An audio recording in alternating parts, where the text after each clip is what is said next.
On a wind-lashed October evening in 2002, 22-year-old Emily Reese walked into the dense shadows of the Ottawa National Forest and was never seen again. No distress call, no disturbed brush, no sign of struggle, just silence, swallowed whole by nearly 1 million acres of wilderness.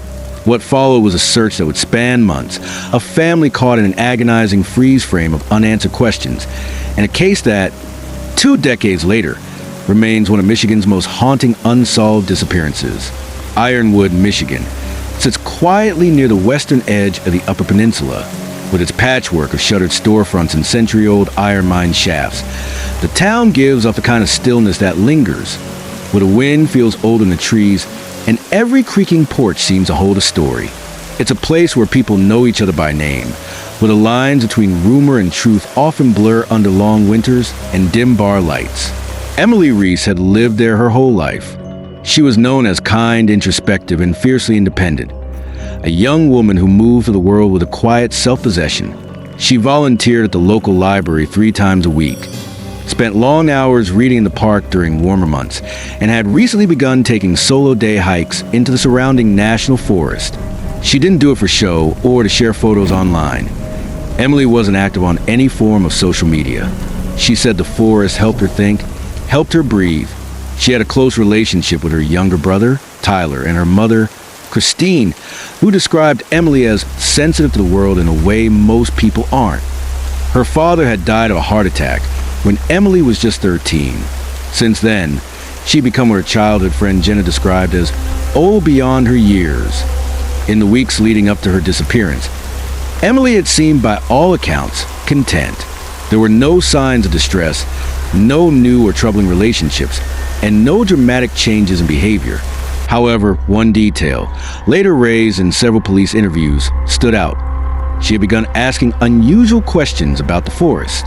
She'd asked a co-worker at the library, "Do you ever feel like there's something watching you out there?" She mentioned to her brother that she'd found an old, rusted car deep in the woods, abandoned and swallowed by vines. "It had this weird feeling," she said, "like someone left in a hurry but didn't really leave." No one thought much of it at the time. In a place like Ironwood, the forest was full of abandoned things, cabins, vehicles, forgotten trails. It was part of the landscape. On October 18, 2002, a Friday, Emily left home around 11:15 a.m. According to her mother, she packed a small backpack with a thermos of tea, a notepad, and her worn copy of Walden by Thoreau. She told her mom she planned to hike the North Country Trail, a well-known route that cut through the Ottawa National Forest. She never returned.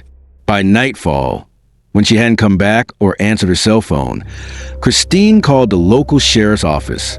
A missing persons report was filed just after midnight, case number 2 to 1987 miles, though it was still treated, initially, as a delayed return rather than a confirmed emergency.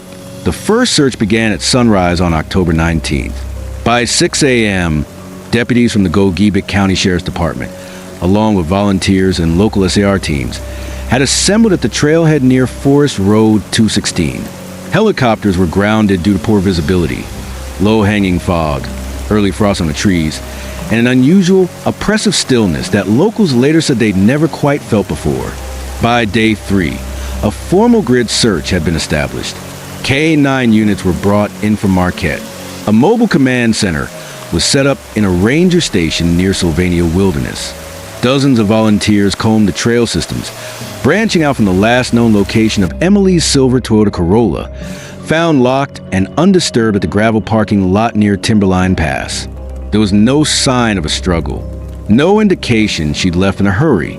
The forest, they said, gave nothing, not a single footprint, no pieces of clothing, not even a drop water bottle or scrap of paper. It was as if Emily had been swallowed whole by the woods. According to official reports, the investigation remained active but stagnant for the next several weeks. Leads were followed. A hunter claimed to have seen a woman in a blue jacket near Boundary Creek. The timeline didn't match. A hiker from Duluth said he'd spoken with a young woman at a trail junction near Crooked Lake. Described her as distracted, polite, but in a hurry. But the timing was off by at least 4 days. Then, in early November, A state trooper named Carla Mendel found something, a piece of red fabric snag on a branch, deep in a ravine just east of Birch Knob. The family confirmed that Emily had not been wearing red that day. The swatch was sent for testing.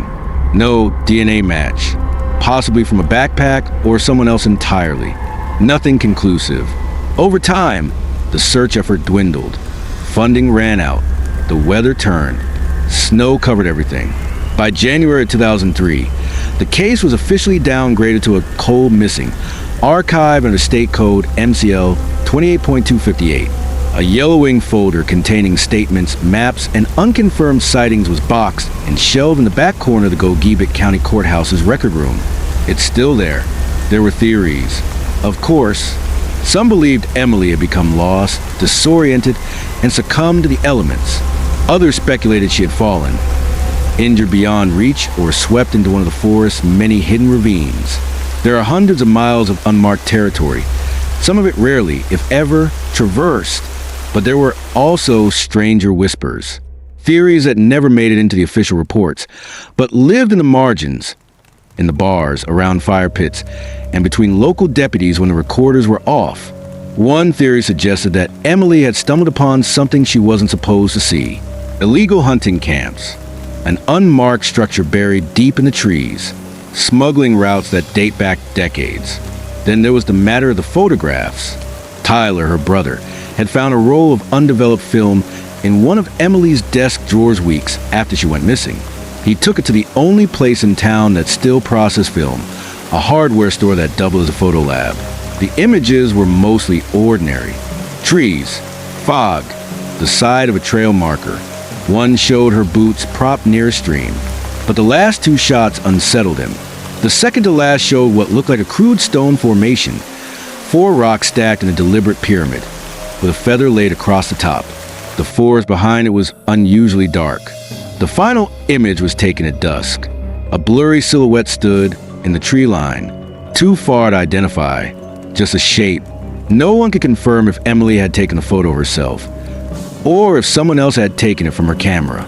That film roll is still in the file under evidence tag, hashtag 022-55B. In 2008, a new investigator with the Michigan State Police, Detective Alana Herrick, took an interest in the cold case during a rotation in Marquette. She filed a motion to revisit the Reese case, citing inconsistencies in the original interviews. Specifically, a discrepancy in timeline from one of the volunteer searchers. A man named Elliot Granger had claimed he arrived to help at 6:45 a.m. on the 19th. Records showed his truck didn't enter the forest access road until nearly 8:20 a.m. When questioned again in 2009, Granger gave a vague answer. Maybe my watch was off. Nothing came of it. No charges. No further follow-up. The case once again faded into shadows. Today, Emily's room remained preserved in her mother's home, as if she might still walk back through the door one day. Her toothbrush sits in a cup by the sink. Her winter jacket hangs in the closet. Her notepad, the last one she took hiking, was never recovered. The community still holds an annual vigil on October 18th, lighting candles along the North Country Trail. A wooden sign at Timberline Pass bears her name, though many of the letters have faded from sun and time. Every so often, someone claims to have seen her on a bus in Minneapolis, standing at a gas station in Duluth, walking along the shore near Lake Superior. Each lead is quietly documented, then filed away. None have led anywhere. To this day, no body has been recovered, no confirmed sighting, no conclusive evidence. Just a young woman who walked into the forest and was never seen again. Whatever happened to Emily Reese in the fall of 2002, it remains locked in the silence of the trees, and the forest, as always, keeps its secrets. October 18th, 2002, timeline of disappearance. 7:38 a.m., Emily Reese is seen leaving her home on Hemlock Street by her mother, Christine Reese. She's wearing a faded blue trail jacket, black hiking pants, and a gray wool beanie. She's carrying a small green day pack. According to her mother, Emily had been calm and quiet that morning, sipping tea and scribbling in her journal. She kissed me on the cheek and said, "I'll be back before dinner." That was it. 8:02 a.m. Surveillance footage from Silver Bear Gas and Supply on Highway M. 28 captures Emily pulling into the lot in her 1999 silver Toyota Corolla. She buys a bottle of water, a pack of gum, and uses the restroom. No one else is seen interacting with her. The clerk later described her as polite, but distant, like she was somewhere else. 8:57 a.m., A Park Ranger Station at the Timberline Pass trailhead spots Emily's car parked near the South Access Road. Ranger David Kohlberg logs a vehicle into the Daily Trail Registry, a standard safety protocol for hikers. Emily does not check in at the Trail Registry kiosk, something she usually did according to prior logs.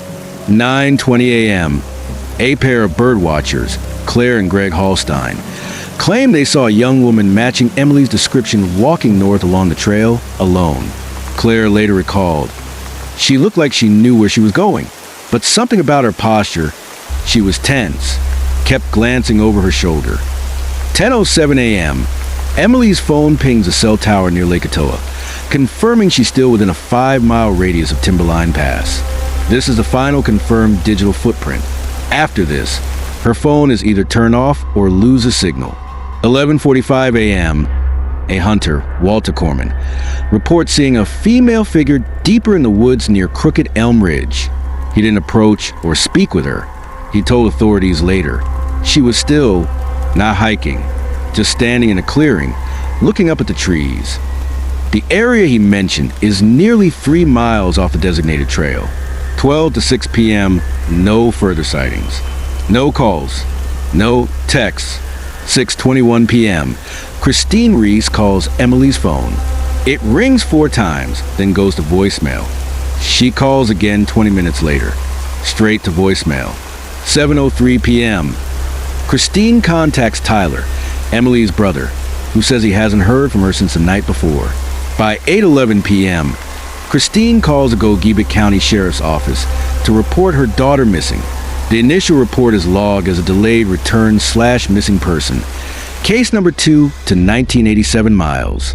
Initial response and search. By 10:15 p.m., Deputy Marcus Lemley is dispatched to Timberline Pass. He locates Emily's Toyota Corolla. The vehicle is locked. Keys are not inside. There are no signs of forced entry or disturbance. Her hiking boots, according to her mother, were the same pair she always wore. Seen missing from the mudroom. Inside the vehicle, deputies observe a folded trail map in the glove compartment, 2 paperback books, Walden not among them, a half-full bottle of iced tea in the cup holder, a receipt from Silver Bear Gas and Supply, time-stamped 8:06 a.m. No phone, no jacket, no backpack. The scene appears routine. The report is forwarded to the Michigan State Police, MSP, for follow-up the next morning. By dawn on October 19th, the search is elevated to an active missing person in natural terrain. Gogebic Search and Rescue SAR mobilizes. Volunteers, deputies, K-9 handlers, and forest rangers begin a grid search from Timberline Pass, radiating outward in 5-mile increments. The first full day yields no significant findings. K-9 units pick up a scent trail that leads northeast toward Coal Creek Hollow, but abruptly stops near a grove of pine trees with thick moss coverage. Ground crews find no disturbed soil, broken branches, or personal effects. The scent trail is not recovered beyond that point. By October 21st, air support is brought in from MSP's aviation unit. Helicopters equipped with FLIR thermal imaging conduct sweeps of the area. Still, no heat signatures, no trace. Lieutenant Harold Simons of the Gogebic County Sheriff's Department issues a statement to press. At this time, we are treating this as a non-criminal disappearance. We have found no evidence to suggest foul play. However, we are keeping all possibilities open. Witness statements and oddities. Several individuals come forward with potential leads. Elliot Granger, a retired forestry worker and early volunteer, claims he arrived at Timberline Pass at 6:45 a.m. on the 19th to assist. However, surveillance footage from a nearby ranger station confirms his truck did not enter until 8:18 a.m. When questioned about the discrepancy, he mumbles about time being off and a bad wristwatch. Investigators note the oddity, but find no direct evidence linking him to Emily. a woman named Dana Kleinschmidt, staying at a vacation cabin south of Forest Road 37, claimed she heard a woman scream in the early morning hours of 19th. Described as brief, sharp, and distant, a sweep of the area turns up nothing. A young couple hiking from Birch Knob Trail claim they saw a blue jacket lying across a rock 2 days after the disappearance, but by the time rangers arrive, the item is gone. No trace remains. Each of these potential sightings is documented, cross-referenced, and added to the case file. None lead anywhere definitive. Physical evidence, or lack thereof, despite intensive efforts, the case yields no substantial physical evidence. Emily's phone is never recovered. Her backpack is never found. No footprints. No torn clothing. No signs of predation or struggle. No blood. No last known position that investigators can definitively mark.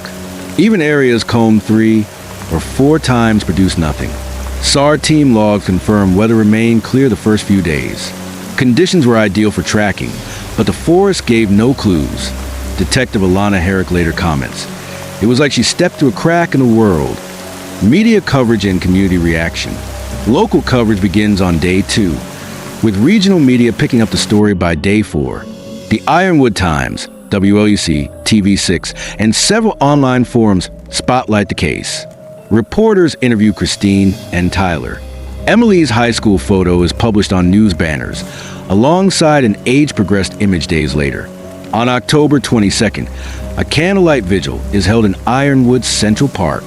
Christine Reese becomes a quiet fixture in local news, a mother grieving, dignified, unwilling to stop searching. Tyler, in contrast, grows increasingly vocal. In a tearful press interview, he says, "Emily would never disappear. Not like this. Someone out there knows something." Rumors circulate. Emily was planning to leave town and start over, that she was involved in an undisclosed relationship, that she'd been dabbling in something weird, a reference to a forest mythology blog she kept in high school. Detectives review her browser history journals and library records. Nothing unusual. No sign of mental distress. No signs of planned disappearance. Red herrings. 2 particularly promising leads eventually fall apart. 1. The red backpack. On November 2nd, a hunter stumbles upon a red backpack caught in the underbrush near Ice Hollow, nearly 10 miles from the main trail. Hope surges. But inside, the contents belong to a missing person from 1997, a man named Robert Holloway. A different tragedy. A separate file. Another unsolved case. 2. The man in camo. A hiker reports seeing a tall man dressed in military camouflage trailing a woman on the trail that morning. The description is vague. No one else corroborates it. When deputies find a man 2 days later, he turns out to be a retired veteran camping legally in the area. His logs and timestamps check out. Ongoing investigation. By early November, search efforts are scaled back. Weather turns. Snow begins to blanket the region with no new evidence. The case is handed over to the Michigan State Police Cold Case Division. Detective Herrick continues to revisit interviews, rewalks the trail herself, and even brings in a forensic anthropologist to evaluate possible off-trail burials. Nothing is found. File hashtag 02-1987. MI is quietly marked cold, pending new evidence in the state database.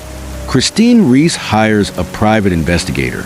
Tyler, disillusioned by police efforts, begins posting on early internet forums, including Usenet and Reddit's r/unresolved mysteries, desperately seeking answers.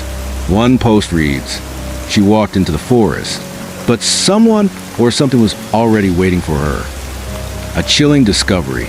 In May 2003, the spring thaw uncovers something strange. A park maintenance crew finds a small stone formation 400 yards off the main trail near Boundary Creek. It's a pyramid of 5 flat stones, perfectly balanced. A single feather lies on top. Next to it is a matchbox-sized notebook, protected by a plastic bag. Inside, 2 pages of handwritten quotes from Thoreau in Emily's handwriting. There are no directions, no explanations. The area is swept. Cadaver dogs are brought in. Nothing else is recovered. And then silence again. The trees grow. The trail is walked by strangers. Time folds over itself. To this day, no one has seen Emily Reese. Not truly, not beyond rumor or wishful sightings. Her name exists now mostly in files, on laminated flyers in ranger stations, and in the aching silence of her mother's voice. But the forest still stands, and somewhere beneath those towering pines, something remains hidden. Next, the theories, the obsessions, and the pattern that shouldn't exist. For nearly 2 decades, the disappearance of Emily Reese has remained one of the most haunting cold cases in the Upper Peninsula of Michigan. A young woman, bright, introspective, with no history of mental illness or instability, sets out for a routine day hike in familiar forest and simply vanishes. No body, no phone, no eyewitness testimony that can be confirmed, only fragments, hints, and silence. Law enforcement, local researchers, and internet sleuths have spent years sifting through the remnants, forming theories both logical and bizarre. The possibilities range from the all-too-common tragedies of natural misadventure and abduction to stranger, darker forces whispered about in folklore and online forums. As we attempt to trace what might have happened, we must remember, none of these theories have been proven. Each leaves questions unanswered, timelines imperfect, and motives obscured. But in the absence of resolution, speculation is all that remains. Theory 1, abduction in the woods. The first and most widely discussed theory is the one law enforcement initially leaned toward after the first week of the investigation. That Emily was abducted while hiking, possibly by someone she encountered, or someone who was waiting.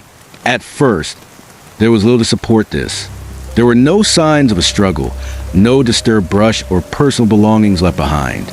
But as investigators re-interviewed witnesses, subtle details began to raise eyebrows. Consider the sighting from birdwatchers Claire and Greg Hallstein at 9:20 a.m. They described Emily as walking with purpose, but also noted her tense posture and the fact she kept glancing over her shoulder. That small behavioral detail, initially dismissed, will become a key talking point in early profiles drawn up by the Michigan State Police. Then there was a hunter, Walter Corman, who claimed to see a young woman standing still in a clearing around 11:45 a.m., not hiking, not moving, simply looking up. Authorities searched the area but found nothing. Was Emily lost at that point? Was she being followed?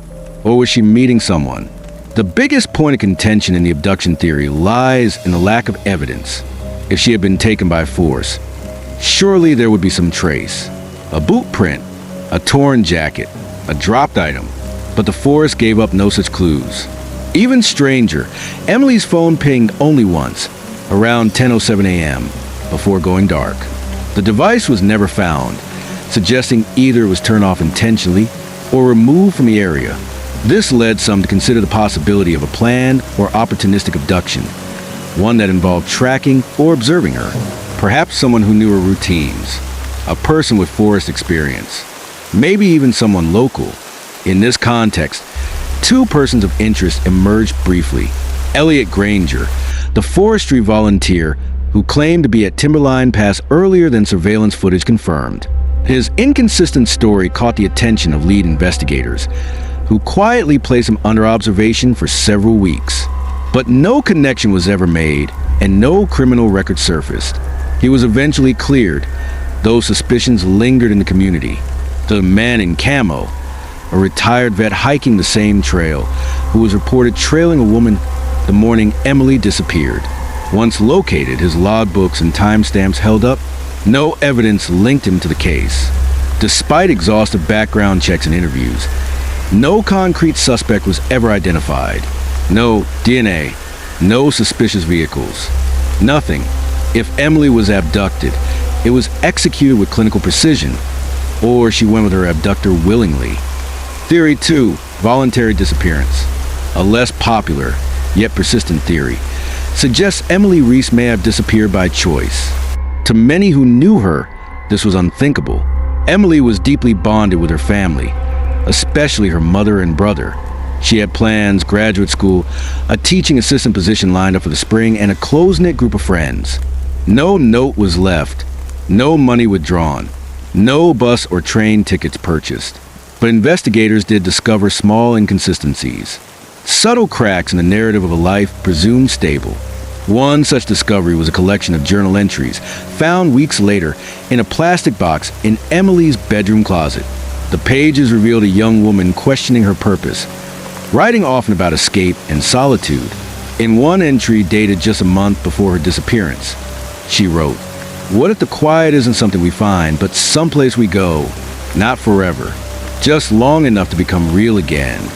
While not a declaration of intent, it did paint a more complex portrait of Emily's state of mind.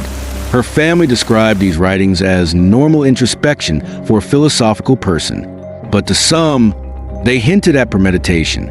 More intriguing was the discovery of a now-defunct email account traced to Emily. Under the alias Everpine17, she had exchanged several messages in online forums focused on intentional disappearance, off-grid living, and retreating from modern society. While the messages were largely abstract, discussing literature, self-reliance, and environmental philosophy, some noted her participation in threads about disappearing without a trace. If Emily had planned to walk away from her life, she succeeded with disturbing thoroughness. There were no financial transactions, no new identities, no sightings at shelters, camps, or transitional housing, but there were a few peculiar data points. In 2004, 2 years after her disappearance, a woman matching Emily's description was reportedly seen by a trucker near Duluth, Minnesota, walking along a rural highway with a heavy pack. The sighting was never confirmed. In 2007, a woman using the name Marie R. was admitted to a hospital in Billings, Montana, suffering from exposure. She refused to give her real name and left within 48 hours. When shown photographs of Emily, 2 hospital workers gave tentative confirmations, but surveillance footage was erased before police could secure a copy. These leads ultimately went cold. Still, they left the possibility open that Emily had chosen to leave and found a way to erase herself. But if so, the most haunting question remains. Why? Theory 3, the forest itself. Though less discussed in official circles, there exists a third theory, quietly traded between online investigators, whispered among hikers, and contemplated by those drawn to the metaphysical. It is a theory that Emily was not taken by man or misadventure, but by the forest itself. The Upper Peninsula is rich with myth.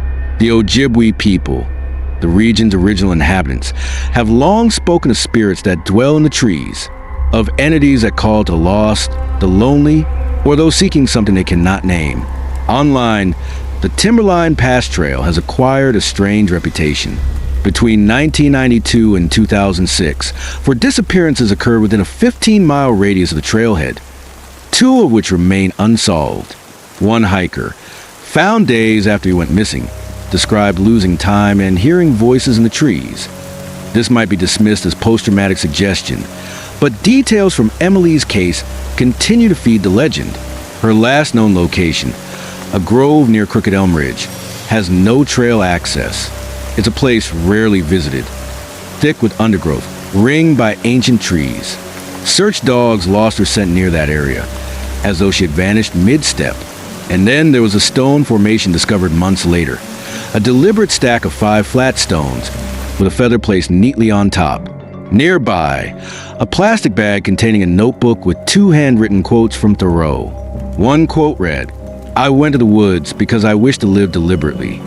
The other, "Not until we are lost do we begin to understand ourselves." Some believe this was Emily's final message. Others think it was a marker, left not by her, but by someone or something else. To those who support the supernatural theory, this formation represents more than symbolism. It represents ritual, and perhaps a point of transition between this world and another. Locals have long spoken of the liminal man, a folklore figure said to dwell between paths, calling wanderers into the wilderness, never to return. Pure myth, perhaps, but myth with roots. Strange reports continue. Campers near Timberline Pass have claimed to hear a woman calling for help, only for the voice to vanish when approached. Motion-triggered trail cameras, deployed by amateur sleuths, have captured static distortions and fleeting shapes. No evidence, no proof, but the whispers persist. Even hardened investigators admit the case carries a weight they can't explain. Detective Harrod, who retired in 2018, was once asked off the record if she believed Emily had simply walked off and died. She replied, "No, people don't just vanish. Not like that. Not without some kind of echo. But with her, it's like the forest just closed over." Legacy and lingering questions. In the years since Emily vanished, her story has taken on a life of its own. It has inspired podcasts, blogs, even a short documentary aired on regional television. Her case file remains open, reviewed annually by the Michigan State Police Cold Case Unit. Christine Reese passed away in 2017, having never stopped searching. Her home was found filled with maps, news clippings, and printed posts from online forums. Tyler continues the search, though his presence has largely moved offline. Every few years, a new sighting is reported, a new theory emerges, but nothing ever sticks. Nothing ever brings closure. Emily's name remains etched on a memorial bench near the Timberline trailhead, a quiet tribute beneath the towering trees. And yet, the question lingers. Was it a tragic accident? An experienced hiker lost to the unforgiving terrain? Was it a sinister encounter, hidden behind a canopy of pines in the silence of a remote wilderness? Or was it something else entirely? Something stranger, older, waiting just beyond the path? What do you think happened to Emily Reese? Was it a tragic accident or something far more sinister? Drop your thoughts in the comments below, as it might give insights for further investigation.